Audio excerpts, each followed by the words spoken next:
When you're working on your project and it's time to join a new ball of yarn, you have a few different options for which way you want to join the new ball of yarn, and the method that you choose will depend on the project you're working on and the fiber type that you're using.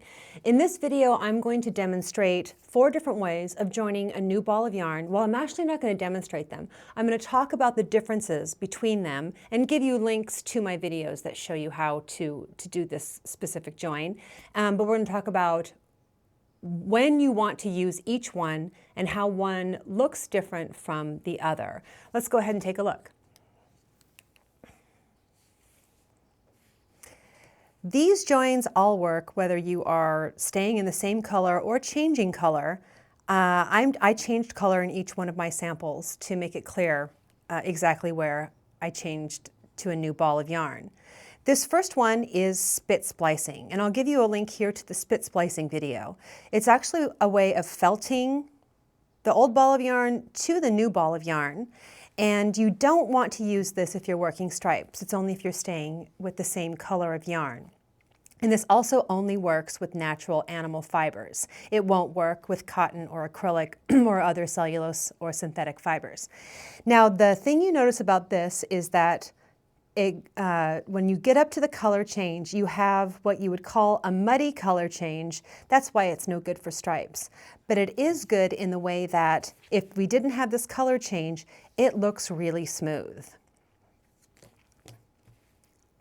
The back of the work you can't tell.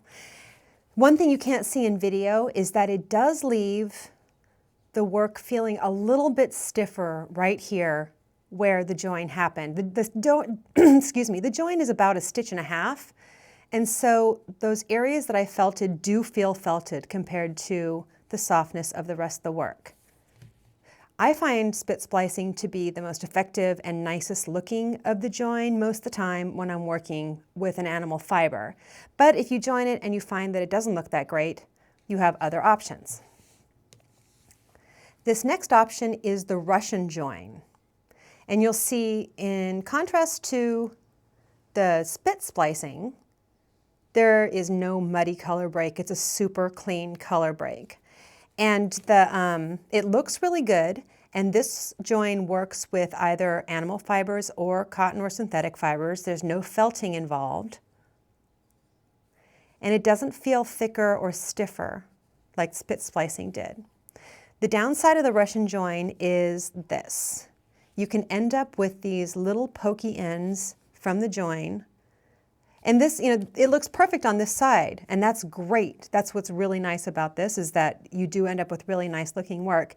But the downside is that these little pokey ends can work their way to the front of the work, which means that you will forever be trimming these little ends.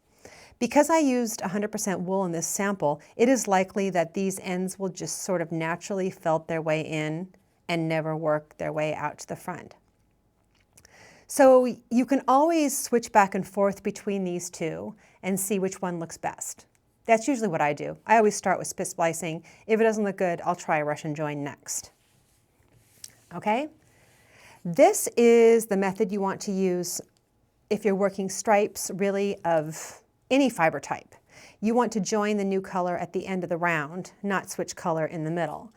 But if you are using a cellulose or synthetic fiber that you can't spit splice, this is probably your best bet for attaching a new ball of yarn. You want to do it at the beginning of the row, and all you do is knit your last row and start your next row with a new ball of yarn. I always tie a knot, a double knot with the 2 short ends, and I pull that knot really tight, and then when you weave in the ends, you really can't even tell that little knot is there. And it makes sure that everything is secure, especially if you're working with a slippery cotton. You don't want things coming unraveled. This is how to work stripes or to attach a new ball of yarn with a synthetic or cellulose fiber.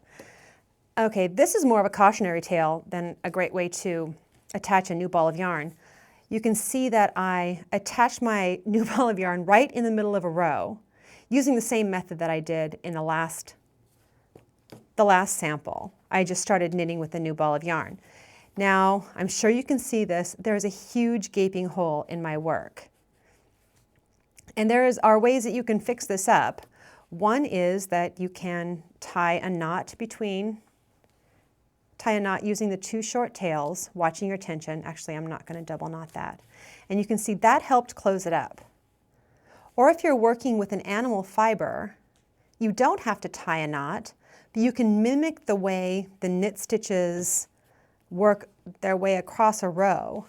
And the purple coming this way, continue the tail this way. The blue coming this way, continue the tail this way. And if I wove in the ends this direction, the purple and the blue kind of pulling the opposite direction of the way they want to go, you'll see the hole disappeared. That's your best bet for eliminating that hole if you did find yourself in a position where you had to start a new ball of yarn in the middle of a row.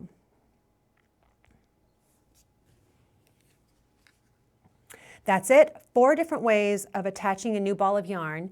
If you want to see the links that I provided in the annotations of the video and you missed them, I will provide links for spit splicing, Russian join, and working stripes in the video description below.